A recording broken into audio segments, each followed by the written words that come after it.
Maligayang pagbabalik sa aming channel kung saan sinusuri natin ang mga sinaunang kwento sa Biblia upang tuklasin ang mga malalim na katotohanang mahalaga pa rin sa atin ngayon. Naisip mo na ba kung paanong isang desisyon ay maaaring baguhin ang takbo ng kasaysayan o kung paanong ang pananampalataya at tapang ay makakaapekto sa kinabukasan ng isang buong bayan?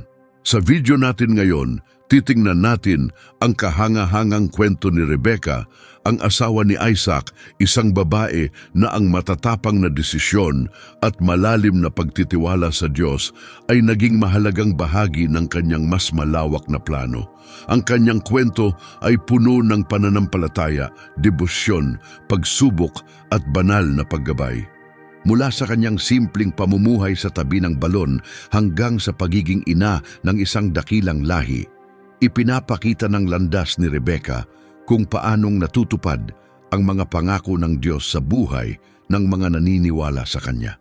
Ngunit hindi naging madali ang kanyang paglalakbay. Ang kanyang mga ginawa at ang mga pagsubok na kanyang hinarap ay nagpapakita na ang pagsunod sa Diyos ay hindi laging madali, lalo na kapag hindi malinaw ang direksyon. Hindi ito basta lumang kwento, isa itong makahulugang istorya na patuloy na nagsasalita sa atin ngayon. Kaya kung nais mong malaman kung paanong nabuhay ang impluwensya ni Rebecca at kung paano maaaring makaapekto ang kanyang halimbawa sa iyong sariling pananampalataya, manatili ka hanggang dulo. Sigurado kaming makakakuha ka ng bagong pananaw kung paanong kumikilos ang Diyos sa iyong buhay. Kung gusto mo ang ganitong uri ng nilalaman, huwag kalimutang i-like ang video, mag-subscribe sa aming channel para sa mas marami pang makapangyarihang kwento at i-share ito sa isang taong maaaring kailanganin ang mensaheng ito. Inaanyayahan ka rin naming mag-iwan ng komento sa ibaba. Sama-sama tayong lumakas at ibahagi ang karunungang natututunan natin. Ngayon, simulan na natin ang kwento ni Rebecca, isang babaeng naging mahalaga sa plano ng Diyos. Ang kanyang istorya ay malapit na konektado sa tipan na ginawa ng Diyos kay Abraham, isang pangakong magmumula sa kanya ang hindi mabilang na lahi at isang dakilang bayan. Habang tumatanda si Abraham, naging mas determinado siyang humanap ng tamang asawa para sa kanyang anak na si Isaac. Nauunawaan niyang ang kinabukasan ng tipan ay nakasalalay sa pag-aasawa ni Isaac sa isang babaeng may parehong pananampalataya at pagpapahalaga. Kaya't inutusan niya ang kanyang pinakamatapat na lingkod, marahil si Eliezer mula sa Damasco, na hanapin ang tamang mapapangasawa habang sinisiguradong hindi mag-aasawa si Isaac ng lokal na babae mula sa Kainaan. Sumamba kasi ang mga Kananeo sa mga Diyos-Diyosan at namuhay sa paraang taliwas sa katuruan ng Diyos. Sa Genesis 24:3-4, sinabi ni Abraham, "Sumumpa ka sa akin sa pangalan ng Panginoon, ang Diyos ng langit at lupa, na hindi ka pipili ng asawa para sa aking anak mula sa mga Kananeong narito. Sa halip, pumunta ka sa aking lupain at humanap ng asawa para kay Isaac mula sa aking mga kamag-anak." Ipinapakita ng malinaw na tagubiling ito kung gaano kahalaga ang manatiling tapat at masunurin sa Diyos. Hindi ito basta kasal lang. Ito ay tungkol sa pagpili ng taong magpapatuloy sa plano ng Diyos. Ang desisyon ni Abraham na pumili mula sa kanyang sariling pamilya ay bunga ng pag-asa na maniniwala rin ng babae sa iisang Diyos, hindi tulad ng mga Kananeo na sumasamba sa mga idolo. Dahil alam ng lingkod kung gaano kabigat ang misyong ito, siya'y nanalangin sa Diyos.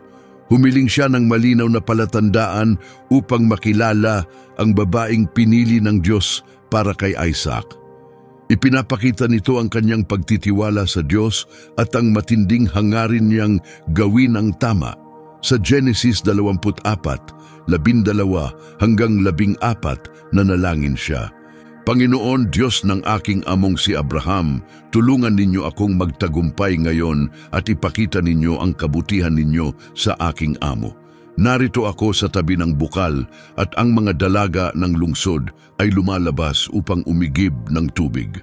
Hayaan ninyong ang babaeng hihingan ko ng inumin at sasagot ng uminom ka at bibigyan ko rin ng tubig ang iyong mga kamelyo ay siya ngang pinili ninyo para sa inyong lingkod na si Isaac. Sa gayon malalaman kung kayo'y naging mabuti sa aking amo. Hindi basta-basta ang hiling na ito. Ito'y paraan upang malaman ang puso ng babae.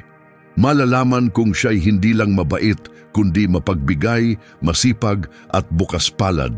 Mga katangiang kailangan ng magiging asawa ng taong pagdaraanan ng isang dakilang bayan. Agad namang sinagot ang panalangin ng lingkod nang dumating si Rebecca sa balon. Anak siya ni Bethuel at apo ni Nahor. Ang kanyang tugon sa hiling ng lingkod ay napakalinaw. Hindi siya nag-atubili, binigyan niya ng inumin ang lingkod at higit pa roon, nag-alok pa siyang painumin ang lahat ng kanyang kamelyo. Isa itong nakakapagod na gawain dahil ang isang kamelyo na galing sa biyahe ay maaaring uminom ng hanggang 25 galon ng tubig. Ayon sa Genesis 24:18 hanggang 20. Uminom po kayo, sagot niya, sabay buhat ng banga para painumin ng lalaki. Nang ito'y nakainom na, sinabi pa niya, kukuha rin po ako ng tubig para sa inyong mga kamelyo hanggang sa sila'y makainom ng sapat. Agad niyang ibinuhos ang laman ng banga sa inuman at nagmamadaling bumalik sa balon upang umigib pa hanggang sa makainom ng husto ang lahat ng kamelyo. Ipinakita ng kanyang kilos kung sino talaga siya. Hindi lang siya maganda sa panlabas, siya ay masipag, mapagbigay at maunawain. Dahil dito, naging perpektong kapareha siya ni Isaac at malinaw na siya'y may mahalagang bahagi sa katuparan ng pangako ng Diyos. Namangha ang lingkod at agad na kumilala sa pagkilos ng Diyos. Lumuhod siya at sumamba bilang pasasalamat sa paggabay sa kanya tungo sa babaeng para kay Isaac. Pagkatapos ay yumuko ang lalaki at nagpuri sa Panginoon, purihin ang Panginoon, ang Diyos ng aking among si Abraham na nanatiling tapat at mabait sa kanya. Inakay ako ng Panginoon sa bahay ng kamag-anak ng aking amo. Isa itong mahalagang sandali, kumpirmado na ang papel ni Rebecca sa plano ng Diyos at makikita kung gaano kahalaga ang pagdepende sa Diyos sa malalaking desisyon sa buhay. Ang bukas palad na puso ni Rebecca at ang kanyang kahandaang maglingkod sa taong hindi niya kilala ay nagpapakita ng mga pagpapahalagang kanyang kinalakihan, pati na rin ng sarili niyang pananampalataya.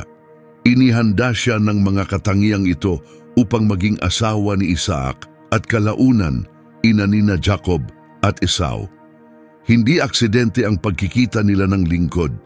Ito'y malinaw na isinakatuparan ng Diyos.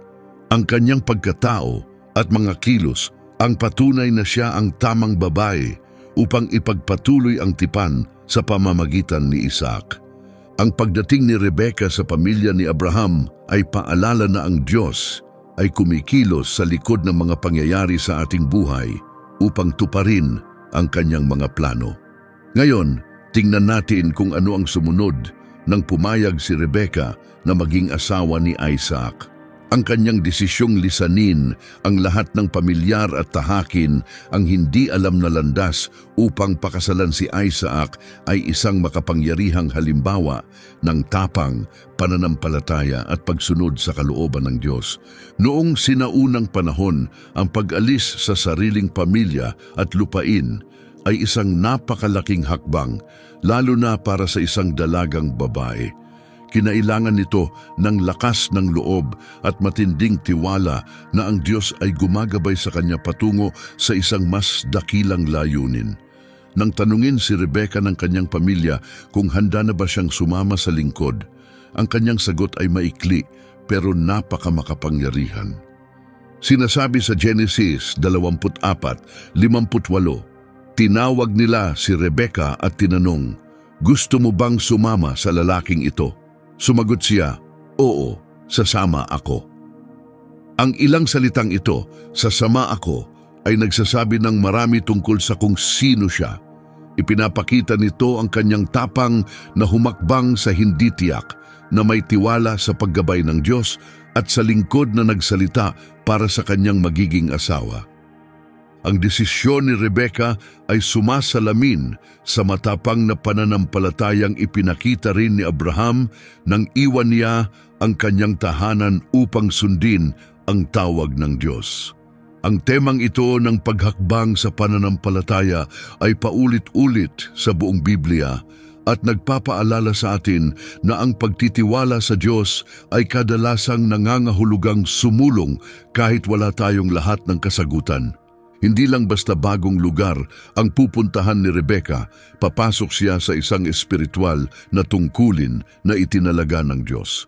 Ipakakasal siya kay Isaac, ang anak na ipinangako kay Abraham, at gaganap ng mahalagang papel sa katuparan ng tipan ng Diyos. Ang mga salitang binitiwan ng kanyang pamilya habang siya ay paalis ay nagpapakita kung gaano kahalaga ang sandaling iyon. Ayon sa Genesis 24:60, "Pagpalain ka nawa, kapatid naming babae. Naway dumami ka ng libo-libo at ang iyong mga anak ay magtagumpay laban sa kanilang mga kaaway." Ang kanilang pagpapala ay kaayon ng mga pangakong ibinigay ng Diyos kay Abraham, na pinatutunayan na si Rebecca ay magiging mahalagang bahagi ng plano ng Diyos para sa kanyang bayan. Ang paglalakbay patungo kay Isaac ay hindi lamang paglalakbay ng pisikal, isa itong hakbang patungo sa mga pangako ng Diyos. Nang sa wakas ay nagtagpo sila, ikinuwento ito ng kasulatan sa isang payak ngunit makabuluhang paraan. Si Isaac ay nasa bukid, tahimik na nagmumuni-muni nang mapansin niya ang papalapit na grupo. Sa parehong oras, tumingala si Rebecca at nakita ang isang lalaking lumalakad papalapit sa kanila. Bumaba siya sa kanyang kamelyo at tinanong ang lingkod, "Sino ang lalaking iyon sa bukid na lumalapit sa atin?" Sumagot ang lingkod, "Iyan po ang aking Panginoon." Kaya't tinakpan ni Rebecca ang kanyang mukha ng belo. Ikinuwento ng lingkod kay Isaac ang lahat ng nangyari.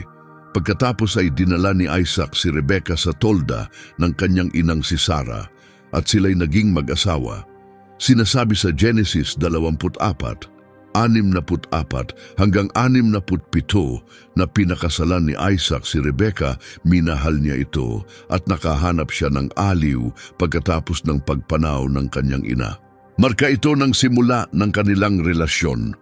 Ang pagdadala ni Isaac kay Rebecca sa tolda ni Sarah ay may simbolikong kahulugan. Ipinapakita nito na si Rebecca na ngayon ang humalili kay Sarah bilang pangunahing babae ng pamilya, isang papel na puno ng dangal, impluensya at espiritual na layunin. Ipinapakita rin nito ang lalim ng damdaming namamagitan sa kanila. Ang pagmamahal ni Isaac kay Rebecca at ang kapayapaang dala nito sa kanyang buhay ay nagpapakita ng personal na kahalagahan ng kanilang pag-aasawa. Hindi lang ito tungkol sa pagtupad sa pangako ng Diyos, ito rin ay nagdala ng kagalingan sa puso ni Isaac. Ang pagiging asawa ni Rebecca kay Isaac ay naglagay sa kanya sa linya ng mga matatatag na babaeng may pananampalataya. Sa pagpasok niya sa tolda ni Sarah, kinilala siya bilang bagong ina ng pamilya, ang magpapatuloy ng pamana at gagabay sa susunod na henerasyon. Maliwanag na si Rebecca ay isa ng pangunahing tauhan sa patuloy na kwento ng bayan ng Diyos. Lalong naging malinaw ang lalim ng ugnayan ni Isaac at Rebecca sa mga pagsubok na kanilang hinarap. Sa panahong ang mga pag-aasawa ay karaniwang pinaplano dahil sa politika o layunin ng pamilya, partikular na binanggit sa Biblia ang pagmamahal ni Isaac kay Rebecca. Ang kanilang matibay na samahan at paggalang sa isa't isa ay naging matibay na pundasyon ng kanilang kasal na tumulong upang matupad ang pangako ng Diyos kay Abraham. Itinuturo rin sa bagong tipan ang kahalagahan ng kasal bilang isang bagay na banal. Sa kanyang sulat sa mga taga-Efeso, inilarawan ni Pablo ang kasal hindi lang bilang pagsasama, kundi bilang isang pagpapahayag ng pag-ibig at espiritual na katotohanan. Sinasabi sa Efeso 5:31 hanggang 33. Dahil dito, iiwan ng lalaki ang kanyang ama't ina at magsasama sila ng kanyang asawa at silang dalawa ay magiging iisang katawan. Isa itong malaking hiwaga, ngunit ang sinasabi ko'y tungkol sa ugnayan ni Kristo at ng Iglesia. Gayunpaman, dapat mahalin ng bawat lalaki ang kanyang asawa gaya ng pagmamahal niya sa sarili, at igalang naman ng babae ang kanyang asawa. Ipinapakita sa kasal nina Isaac at Rebecca ang ganitong uri ng pag-ibig at pagkakaisa bilang isang halimbawa na hindi kumukupas. Ang kanilang relasyon ay nakaugat sa pagmamahalan, tiwala at pananampalataya sa Diyos at naging pinagmumulan ng lakas, aliw at pagpapala. Ngunit hindi dito nagtatapos ang kwento ni Rebecca. Hinarap din niya ang isang masakit at personal na pagsubok, ang kawalan ng anak. Ang kawalan ng anak ni Rebecca ay bahagi ng isang temang madalas lumitaw sa kasulatan, kung saan ang mga babaeng pinili ng Diyos ay madalas na dumaranas ng mahabang panahon ng paghihintay. Ang mga panahong ito ng paghihintay ay sumusubok sa pananampalataya, ngunit inihahanda rin ang daan upang maipakita ang kapangyarihan ng Diyos. Sa kaso ni Rebecca, ang 20 taon ng pagiging baog ay tiyak na puno ng lungkot, pagdududa at matinding paghahangad para sa kanya at kay Isaac. Sa kanilang kultura, ang pagkakaroon ng anak ay hindi lang pansariling hangarin, kundi isa ring inaasahan ng lipunan, at ang kawalan ng anak ay kadalasang may dalang kahihiyan. Ngunit hindi nawala ng pag-asa si Isaac. Sa halip na mabigo, lumapit siya sa Diyos sa taimtim na panalangin, humihingi ng tulong para sa kanyang asawa.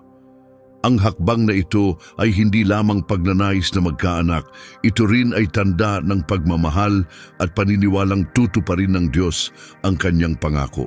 Ayon sa Genesis 25, nananalangin si Isaac sa Panginoon para sa kanyang asawa sapagkat baog siya.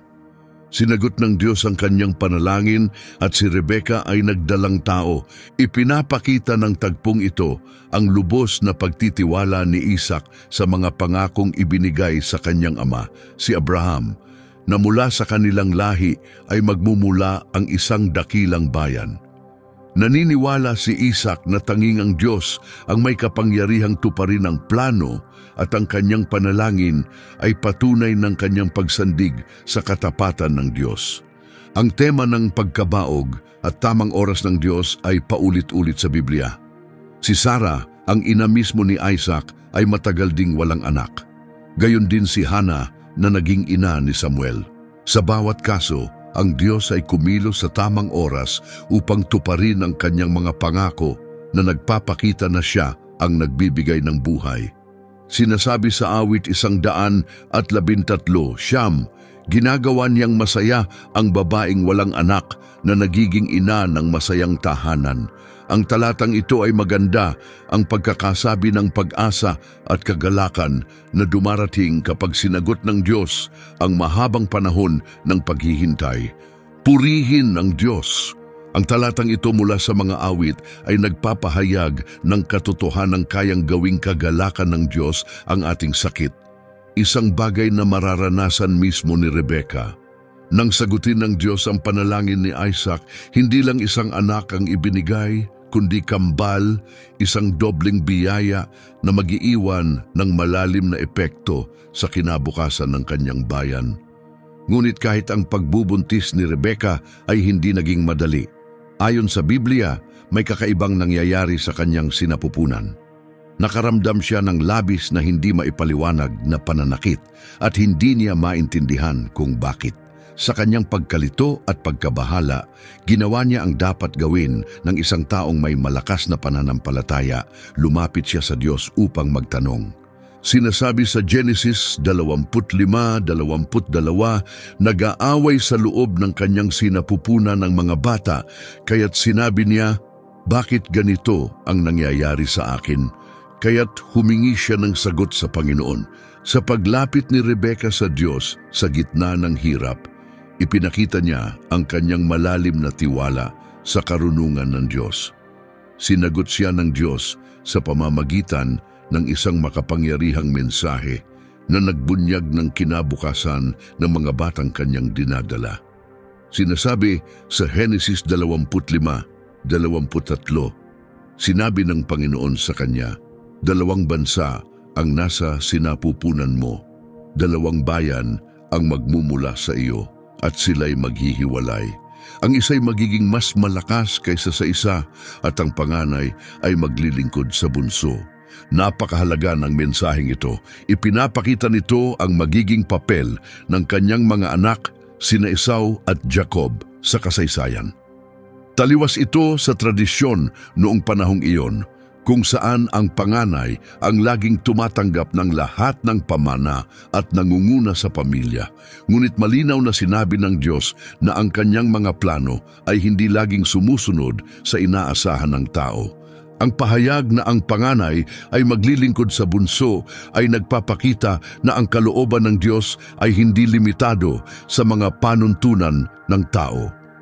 Kayang baguhin ng Diyos ang nakagawian upang maisakatuparan ang kanyang mas mataas na layunin. Ang pagbubuntis ni Rebecca na puno ng panloob na tunggalian ay sumasalamin sa isang pangkaraniwang tema sa Biblia. Ang pag-abot sa mga pangako ng Diyos ay kadalasang dumaraan sa pagsubok. Gaya ng banggaan ng kambal sa kanyang sinapupunan, gayon din ang mga alitan ng kanilang mga inapo sa hinaharap, kapwa sa loob ng pamilya at sa ibang bayan. Ngunit kahit may kaguluhan, patuloy pa rin ang paglalatag ng plano ng Diyos. Ang tunggalian sa sinapupunan ni Rebecca ay maaari ring makita bilang larawan ng mas malalim na katotohanang espiritual, ang laban sa loob ng ating mga puso sa pagsunod sa Diyos. Sa Bagong Tipan, isinulat ni Pablo ang ganitong pakikibaka, ang tensyon sa pagitan ng nais ng laman at ng nais ng espiritu. Sinasabi sa Galatia 5:17, ang mga nasa ng laman ay laban sa espiritu, at ang espiritu ay laban sa laman. Ang mga ito ay magkalaban, kaya't hindi ninyo magagawa ang gusto ninyo.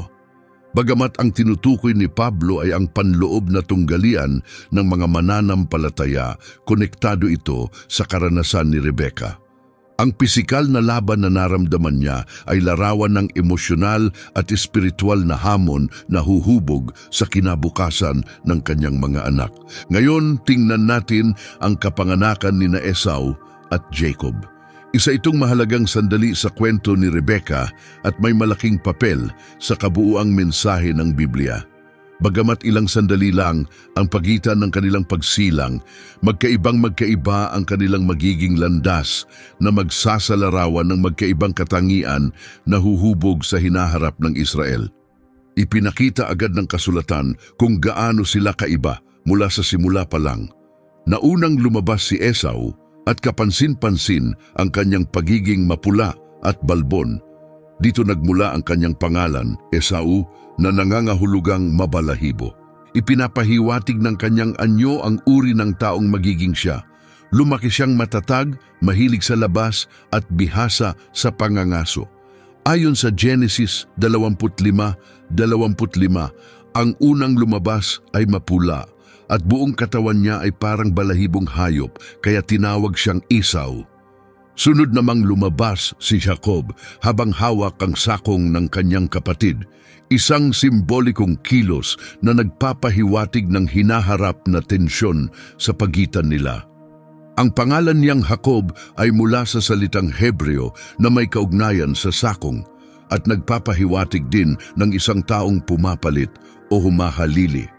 Inilarawan si Jacob bilang tahimik at mas gustong manatili malapit sa tolda, isang mas kalmadong pamumuhay na nagpapakita ng pagiging mapag-isip at mahinahon. Ayon sa Genesis 25:26, pagkatapos ay lumabas ang kanyang kapatid, hawak ang sakong ni Esau, kaya't tinawag siyang Jacob. Si Isaac ay 60 taong gulang nang sila'y ipanganak. Ang pagkakaiba nila ay hindi lamang sa itsura o ugali. Lumitaw din ito sa paraan ng pakikitungo sa kanila ng kanilang mga magulang. Mas pinapanigan ni Isaac si Esau. Hinangaan niya ang kakayahan ng anak sa pangangaso at natutuwa siya sa pagkaing dala nito. Ang buhay ni Esau na puno ng aksyon at lakas ay tugma sa gusto ni Isaac. Sinasabi sa Genesis 25, talata 27 hanggang 28, lumaki ang mga bata. Si Esau ay naging bihasang mangangaso at mahilig sa labas, samantalang si Jacob ay laging nasa tolda. Mas mahal ni Isaac si Esau dahil sa pagkaing dala niya, ngunit mahal ni Rebecca si Jacob. Ang pagiging malapit ni Rebecca kay Jacob ay madalas na itinuturing na pagtalima sa pahayag ng Diyos na ang panganay ay maglilingkod sa bunso.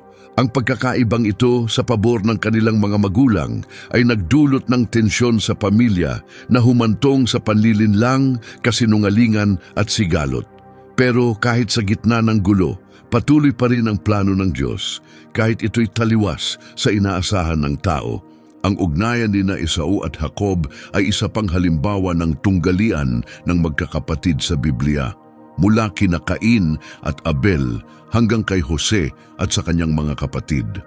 Sa lahat ng mga kwentong ito, kahit may inggit at alitan, patuloy pa rin ang layunin ng Diyos. Ang tunggalian ni Esau at Jacob ay nagpapakita rin ng mas malalim na katotohanang espiritual. Ipinapahiwatig nito ang laban sa pagitan ng pita ng laman at layunin ng Diyos. Si Esau na madalas kumikilos ayon sa damdamin at pansariling gusto ay kabaligtaran ni Jacob na bagamat mapag-isip ay minsang mapanlinlang. Lalong naging malinaw ang pagkakaibang ito sa isang mahalagang sandali nang ipagpalit ni Esau ang kanyang karapatang maging panganay para lang sa isang simpleng pagkain. Ipinakita nito na hindi niya pinahalagahan ang mga espiritual na bagay at mas pinili niya ang pansamantalang ginhawa kaysa sa pangmatagalang pagpapala. Nagbabala ang Hebreo 12:16, tiyaking walang sinuman ang maging immoral o walang pakialam sa Diyos gaya ni Esau, na ipinagpalit ang kanyang karapatan bilang panganay kapalit ng isang pagkain lamang. Ang desisyong ito ni Esau ay naging isang mahalagang pagliko sa kwento. Inilantad nito ang mas malalim na kahulugan ng kanilang mga kilos. Habang minamaliit ni Esau ang kanyang papel, pursigido naman si Jacob na makuha ito kahit sa paraan ng panlilinlang. Ang tagpong ito ang naghanda sa susunod na labanan, ang tungkol sa basbas ni Isaac na lalo pang magpapalalim sa hidwaan ng magkapatid. Ang pagkiling ni Isaac at Rebecca sa kanilang paboritong anak ay nagdagdag pa sa tensyon. Paulit-ulit na ipinapakita ng kasulatan na ang pagkakaroon ng paboritismo sa pamilya ay humahantong sa sakit at pagkakahiwalay. Si Jacob, na paborito ni Rebecca, ay makakaranas din ng kaparehong problema sa kanyang sariling pamilya, lalo na sa pagkiling niya kina Jose at Benjamin.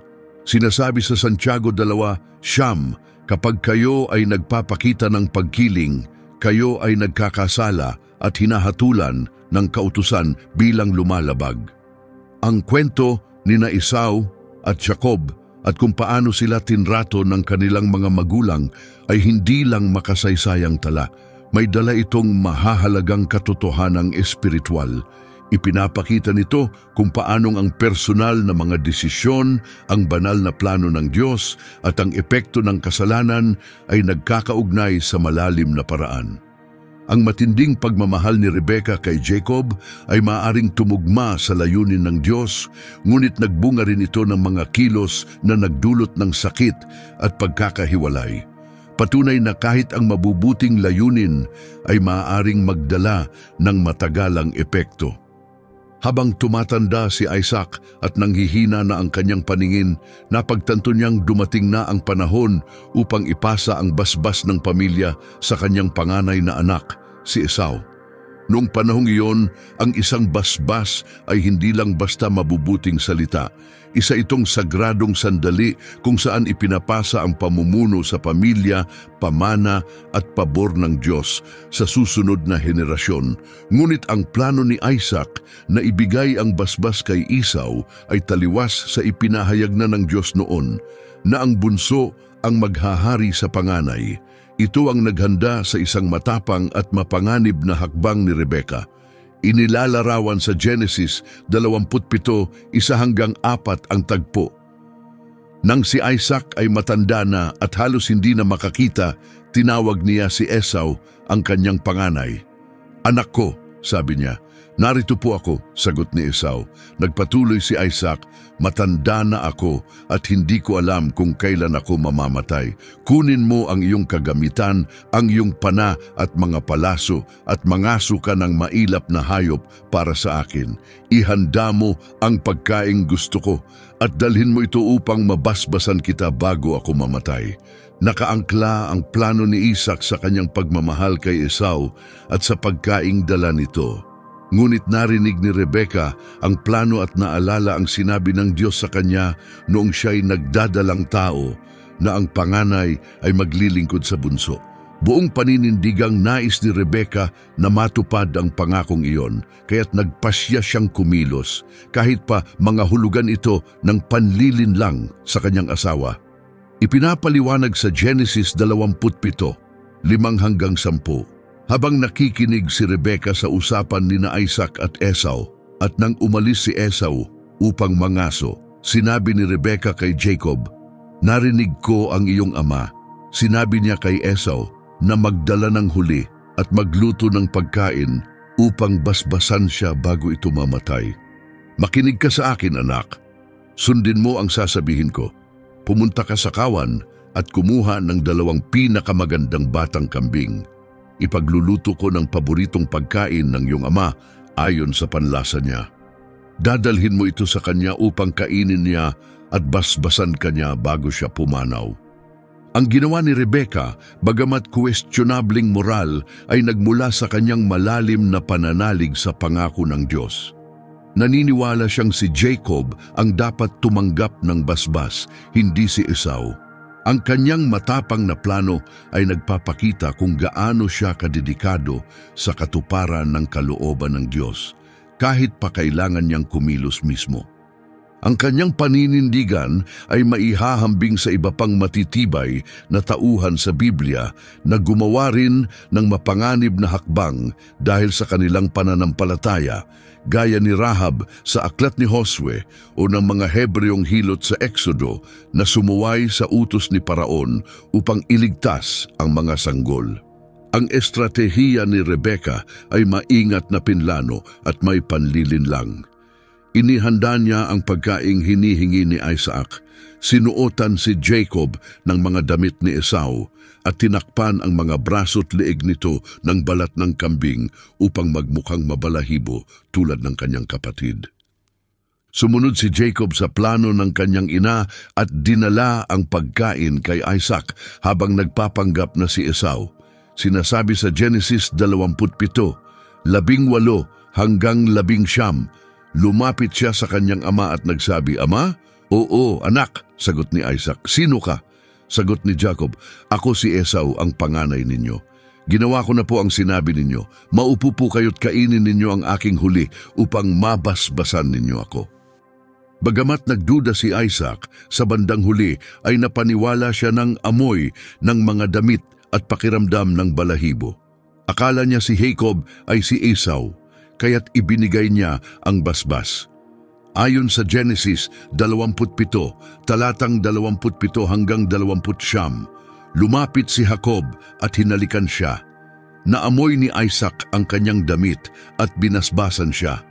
Ang amoy ng aking anak ay parang bukirin na pinagpala ng Panginoon. Naway bigyan ka ng Diyos ng hamog ng langit at kasaganaan ng lupa, masaganang butil at alak. Paglingkuran ka ng mga bayan at yuyuko sa iyo ang mga tao. Maghari ka sa iyong mga kapatid at yuyuko sa iyo ang mga anak ng iyong ina. Sumpain ang sinumang sumumpa sa iyo at pagpalain ang sinumang nagpapala sa iyo. Ang basbas na ito ay napakalawak. Ibinibigay nito kay Jacob ang pamumuno sa pamilya, kasaganaan at kapangyarihan sa kanyang mga kapatid. Ngunit ang panlilin lang na ito ay may kapalit. Nang dumating si Esau at nalaman ang nangyari, siya ay binalot ng matinding lungkot at galit. Ayon sa Genesis 27:34, nang marinig ni Esau ang sinabi ng kanyang ama, siya'y sumigaw ng malakas at mapait. Sinabi niya, "Basbasan mo rin ako, ama, pakiusap." Tunay ang sakit ni Esau. Hindi lang siya nasaktan dahil sa nawalang kayamanang pisikal. Nasaktan siya dahil sa pagkawala ng karangalan at pabor bilang panganay. Nabigla si Isaac sa nangyari at napagtanto niyang siya'y nalinlang. Ngunit kahit sa gitna ng pagkalito, kinumpirma niyang mananatili ang basbas na ibinigay kay Jacob dahil ito'y may bigat na mula sa Diyos. Sinasabi sa Genesis 27:37, sumagot si Isaac kay Esau, "Ginawa ko na siyang Panginoon mo at ibinigay ko sa kanya ang lahat ng kanyang mga kamag-anak bilang mga lingkod. Binigyan ko siya ng trigo at alak. Ano pa ang maibibigay ko sa iyo, anak ko?" Matindi ang naging epekto ng pangyayaring ito. Dahil sa matinding galit, nangako si Esau na papatayin si Jacob kapag pumanaw na ang kanilang ama. Kaya't napilitang tumakas si Jacob upang iligtas ang sarili at nagtungo siya sa Haran kung saan nakatira ang kapatid ni Rebecca na si Laban. Ang biglaang pag-alis na ito ay hindi lamang paglayo sa kanyang tahanan at pamilya. Ito rin ay pansamantalang paglayo sa lupang pangako kung saan dapat maganap ang tipan ng Diyos. Sinasabi sa Genesis 27:41-43, nagkimkim ng galit si Esau laban kay Jacob dahil sa basbas na ibinigay sa huli. Naisip ni Esau, kapag tapos na ang pagluluksa natin para sa ating ama, papatayin ko si Jacob. Nang marinig ito ni Rebecca, binalaan niya si Jacob, "Nagbabalak ang iyong kapatid na gantihan ka. Kaya makinig ka, tumakas ka papunta sa kapatid kong si Laban sa Haran." Bagamat layunin ni Rebecca na isakatuparan ng pangako ng Diyos, ang naging bunga ng kanyang plano ay matinding dalamhati. Pinadala niya ang kanyang minamahal na anak palayo. Batid na maaaring iyon na ang huling pagkakataon na sila'y magkita. Ang mga naging resulta ng kanyang kilos ay nagdulot ng matagal na pagkakahiwalay sa pamilya. Ipinapakita ng bahagi ng kwentong ito na ang kontrol ng Diyos at ang mga desisyong ginagawa ng tao ay madalas nagsasalubong sa paraang mahirap maintindihan. Ang paninindigan ni Rebecca sa salita ng Diyos ay nagpapakita ng kanyang pananampalataya. Ngunit binubunyag rin nito ang moral na tensyon kapag ang tao ay sumusubok tulungan ng Diyos gamit ang sariling paraan. Kahit natupad ang kalooban ng Diyos, mabigat ang kapalit, mga taong taon ng pagdurusa at pagkakahiwalay. Ipinapaalala ng kwento na ang layunin ng Diyos ay laging magaganap, kahit na ang daang tinatahak ay puno ng kamalian at kalituhan ng tao. Sa kabila ng kasinungalingan at panlilinlang ni Jacob, siya pa rin ang piniling magpatuloy ng tipan, ang parehong pangako na magbubunga ng 12 tribo ng Israel. Tinalakay ni Pablo ang hiwagang ito sa aklat ng Roma at ipinaliwanag na ang pagpili ng Diyos ay hindi nakabatay sa gawa ng tao kundi sa kanyang kapangyarihang pumili ayon sa kanyang layunin. Isinulat niya, "Bago pa man ipanganak ang kambal o makagawa ng mabuti o masama, nanindigan na ang layunin ng Diyos sa pagpili, hindi batay sa gawa kundi sa Kanya na tumatawag. Sinabihan siya, ang panganay ay maglilingkod sa bunso. Gaya ng nasusulat, si Jacob ay inibig ko, ngunit si Esau ay itinakwil ko." Ang bahaging ito ay nagbibigay liwanag sa mas malalim na katotohanan sa likod ng mga pagpili ng Diyos. Mga desisyong maaring hindi natin ganap na maunawaan, ngunit laging bahagi ng kanyang mas dakilang plano. Ang papel ni Rebecca sa kwentong ito, bagamat kontrobersyal, ay mahalaga sa kung paanong nabuo ang plano ng Diyos. Ang kanyang buhay ay isang makapangyarihang halimbawa kung paanong ang pananampalataya, tapang at katapatan ng isang tao sa pangako ng Diyos ay maaaring makaimpluwensya sa takbo ng kasaysayan. Hindi tulad ng maraming kababaihan noong kanyang panahon, si Rebecca ay hindi tahimik o pasibo sa kanyang kwento. Siya ay naging aktibong bahagi ng katuparan ng plano ng Diyos, gumagawa ng matitinding desisyon na, bagamat mapagtatalunan, ay naging susi upang maisakatuparan ang mga pangako ng Diyos. Mula nang siya ay pinili upang maging asawa ni Isaac, inilagay si Rebecca sa isang landas na huhubog sa kinabukasan ng isang buong bansa. Ang kanyang buhay ay puno ng mahahalagang sandali at sa pamamagitan ng kanyang mga kilos, naisulong ang tipan ng Diyos. Isa sa pinakamahalagang sandali ay nang tumulong siyang matanggap ni Jacob ang basbas. Sa ganitong paraan, natupad ang mensaheng natanggap niya noong siya ay nagdadalang tao, na ang panganay ay maglilingkod sa bunso. Ang pamana ni Rebecca ay patuloy na nabubuhay sa pamamagitan ni Jacob, ang kanyang anak, na kalaunan ay tatawaging Israel at magiging ama ng 12 tribo. Mula sa kanyang angkan, naisakatuparan ang mga pangakong ibinigay kay Abraham na humantong sa pagsilang ng bansang Israel. Sa huli, mula rin sa parehong angkan, nagmula si Hesukristo, ang katuparan ng pinakadakilang pangako ng Diyos, ang kaligtasan ng buong sangkatauhan. Gayunpaman, puno rin ng pagsubok at emosyonal na komplikasyon ang buhay ni Rebecca. Ang tensyon sa pagitan nina Esau at Jacob, na siya rin ang naging bahagi, ay nagdulot ng malalim na lamat sa pamilya. Ang pagkakahiwalay na iyon ang nagpilit kay Jacob na tumakas at mamuhay ng malayo sa kanyang pamilya sa loob ng maraming taon.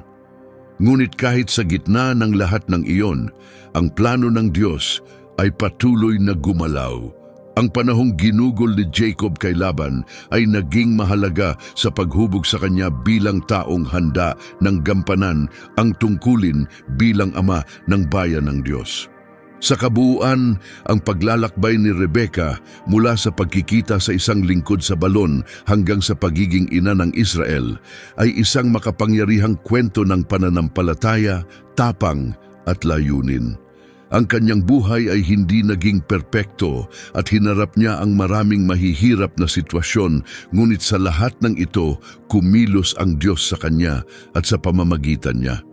Ipinapaalala ng kanyang kwento na kapag tayo ay nagtitiwala sa Diyos, kahit ang mga landas na puno ng kahinaan ay maaaring magbunga ng mga makadiyos na layunin. Maraming salamat sa panunood ng ating video ngayon habang tinalakay natin ang buhay ni Rebecca.